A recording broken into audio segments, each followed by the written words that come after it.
Ever wonder how homeschooling families juggle responsibilities, lessons, meals, and fun? In our house, the kids take care of the animals before we even start bookwork. And Jad and I, well, we need our coffee first.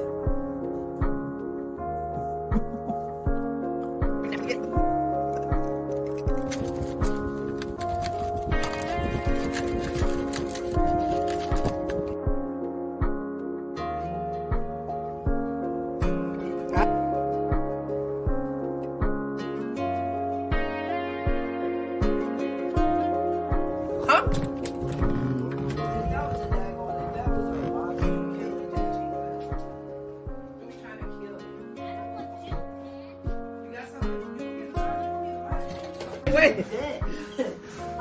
I should move in that move. Just what happened because you're not listening.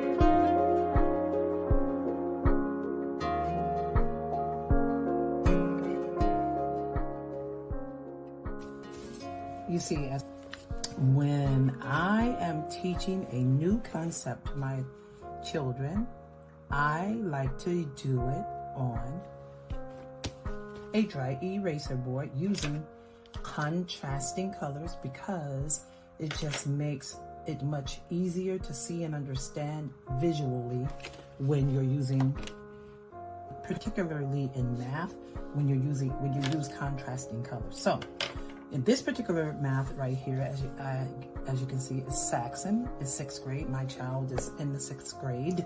And whenever I have to teach a new concept, as I said, I write it on the board.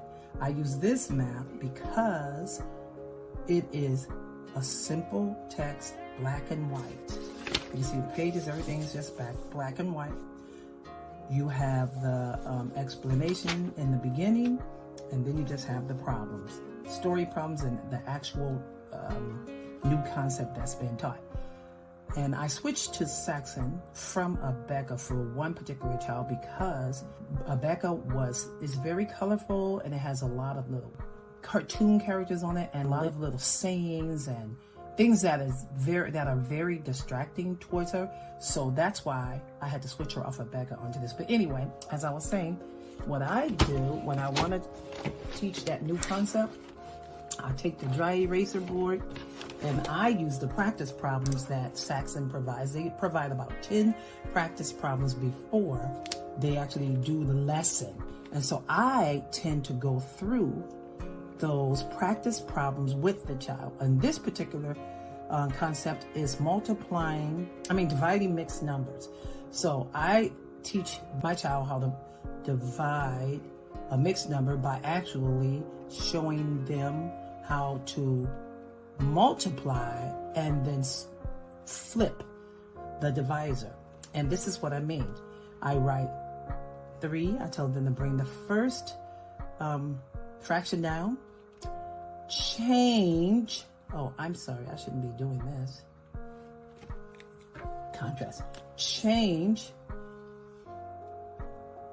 the symbol that tells you what to do from a division to a multiplying, because that's the opposite. Then you turn your mixed fraction into an improper fraction. You do that by going 1 times 2 plus 1 becomes 3 over 2. But we know we have to flip that in order to make it a multiplication problem, in order to get the true value. So we change our second fraction into an improper fraction, and then we flip it, use the inverse of that particular fraction, which would be 2 over 3. And with that, by doing that, we're able to cancel out our denominators and our numerators of our fractions, which will make it easier when we multiply. And my children learned that 2 and 4 are multiples of each other, and they share common denominators, and you can use the smallest common denominator to cancel them out, and which is the number 2. 2 divided by itself is 1. 4 divided by 2 is 2. And then also 3 and 3, of course, same thing. 3 divided by itself is 1. 3 divided by itself is 1. Then we multiply. 1 times 1 is 1, of course. 2 times 1 is 2. So with the contrasting colors, they can see the work that we did, that we changed the symbol and we flipped it over, and we got our answer, which is 1/2. And if I want to check it, what I do is I'll just have them add 3/4 and 3/4 and see what we get. Oh, I don't know. Oh yeah, 6 over 4 equals 1 and 2 over 4, which is the same as 1 and 1/2. I usually have them go through that just to have them check to make sure, so that they can actually visually see what the work that they've done. And that is how I teach a new concept in math. I hope that helps.